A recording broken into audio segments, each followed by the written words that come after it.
নহয় চাওক ৰাজনীতিটো আমাৰ পেচা বা নিচাও নহয় ৰাজনীতি এটা মজবুৰি আছিলে গতিকে আমি সেইকাৰণে কৈছোঁ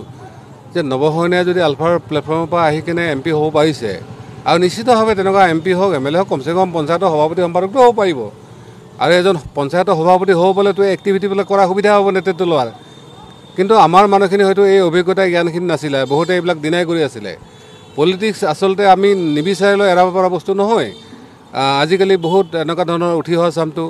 বা শিক্ষিত লোকসকলৰ সমাজ সেইবিলাকসকলৰ ৰাজনীতি আহিছে গতিকে মই সেইটোও পৰামৰ্শ যদি ক'ৰবাত সুবিধা পায় MP MLA হ'ব নে পঞ্চায়তৰ সভাপতিটো কমচে কম হ'ব লাগে আৰু ৰাজনীতিটো এতিয়া আৰু এনেকুৱা নহয় যে ৰাজনীতিত হয়তো ভগৱানে নোহোৱা বস্তু ৰাজনীতি কৰিব পাৰে আপোনালোকে দেখিছে ভগৱানৰ কোনো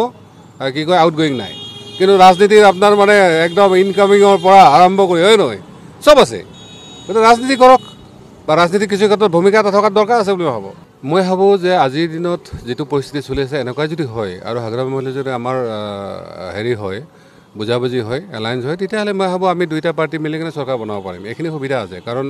আজিও আমাৰ নামত হয়তো 2 লাখ ভোট মানে অন্ধভাৱে দিয়া মানুহ আছে গতিকে আমাক জিকাৰ কাৰণে ইমান ভোট নালাগে কিন্তু বেলেগ পাৰ্টিক এলায়েন্সৰ পাৰ্টিক জিকাৰ কাৰণে আমাৰ কিছু ভোট লাগিব ঠিক তেনেকৈ BTC ৰাস্তাটো যদি আচলতে দিছপুৰ পায় গতিকে আমি ভাবোঁ যে BTCত যদি আমাৰ মানুহখিনি ভাল এটা ভূমিকা ল'ব পাৰে তেতিয়াহ'লে নিশ্চিতভাৱে ভাল হ'ব কাৰণ আপোনালোকে নিজেও জানে যে তাহানিতে স্বাধীন হোৱাৰ আগতে ইয়াৰ পৰাই বৰপেটাৰ পৰা বহু মানুহ গৈছিলে আজিও তেওঁলোকৰ ভূমি নাই কালি কেতিয়া আহিবলৈ নালাগে এইটো হয়তো হীৰাখৈনা অহাৰ আগতে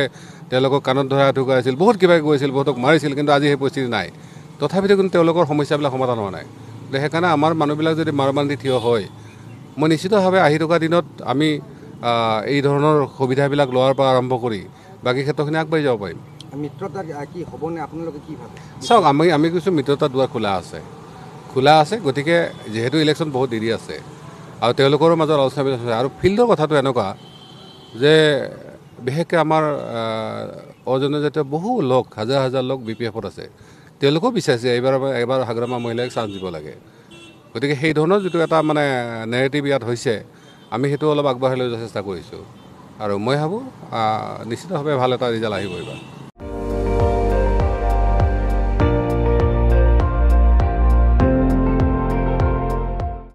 আপুনি চাই আছে ND24 সৰ্বশ্ৰেষ্ঠ নহয় সৰ্বোত্তমৰ দৌৰত